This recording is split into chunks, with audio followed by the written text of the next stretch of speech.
Assalamualaikum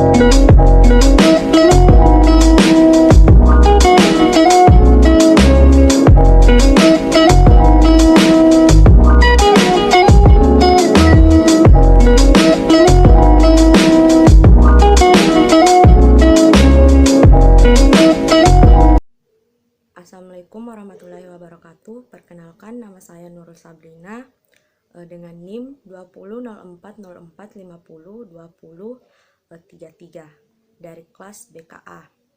Nah, di sini saya ingin menjelaskan mengenai materi yaitu studi kode etik konseling multikultural.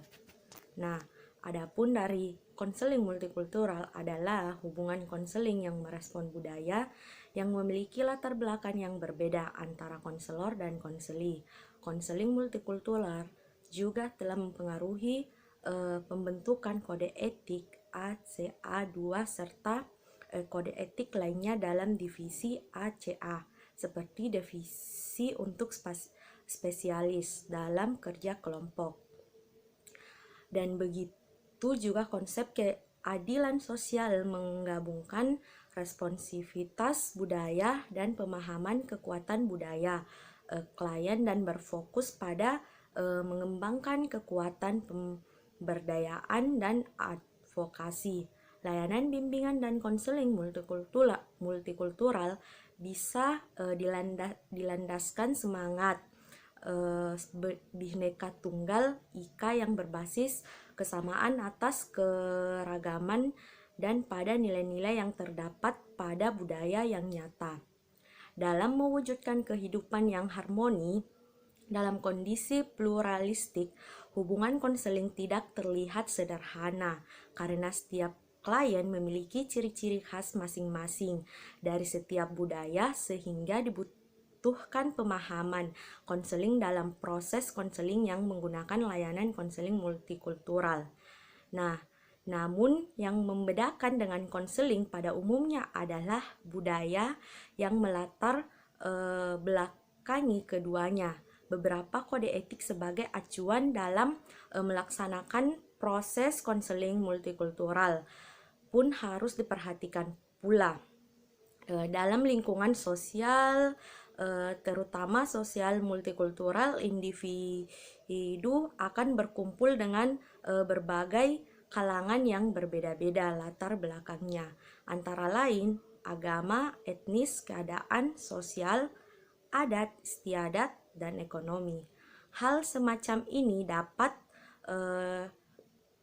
dapat menimbulkan bertumpuknya masalah yang akan dihadapi oleh individu. Perbedaan latar belakang akan menimbulkan budaya yang diproduksi oleh masyarakat. Nah, adapun beberapa pendekatan dalam multikultural diantaranya yang pertama yaitu pendekatan universal etik atau menekankan pada keuniversalan kelompok-kelompok. Nah, kedua pendekatan emik khususnya budaya yaitu menekankan pada karakteristik khusus yang dimiliki oleh suatu budaya, karakteristik yang berbeda antara budaya satu dengan budaya lainnya.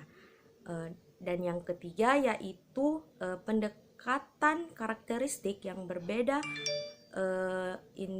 pendekatan inklusif transkultural, yaitu menekankan bahwa keterlibatan dalam konseling merupakan proses aktif dan asing berbalas satu sama lain, konselor dan konseli. Nah, selain itu, adapun juga beberapa model konseling multikultural diantaranya seperti model berpusat pada budaya. Dalam model ini lebih ditekankan pada pemahaman terhadap nilai-nilai budaya yang telah menjadi keyakinan dan menjadi pola perilaku individu. Nah, yang kedua seperti model integrafi. Model ini menekankan pada cara mengakses nilai-nilai budaya tradisional yang dimiliki individu dari berbagai variabel. Nah, ketiga yaitu model etnomodikal. Model ini merupakan alat konseling multikultural yang berorientasi pada paradigma memfasilitasi dialog terbentuk dan peningkatan sensitivitas transkultural. Nah, selain itu, kode etik dalam konseling multikultural juga dapat mengatur hukum bagi sikap dan perilaku yang tidak pantas selama konseling multikultural berlangsung.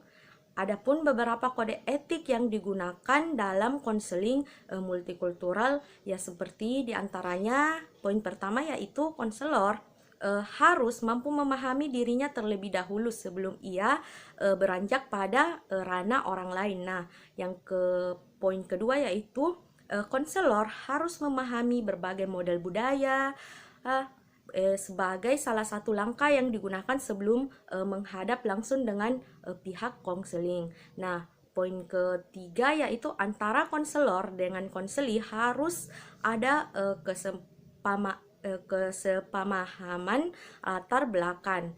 Yaitu hal ini juga dilakukan bagaimana pembahasan di atas yang dilakukan bahwa ketika kedua belah pihak saling memahami dan dapat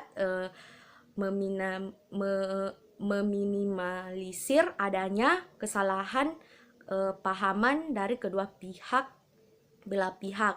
Nah, poin terakhir yaitu konselor harus mampu menentukan sikap secara bijaksana dan profesional sesuai dengan situasi dan kondisi. Nah, sebagai contoh ketika konselor dihadapkan dengan konseli lawan jenis yang memiliki latar belakang budaya Muslim secara kental.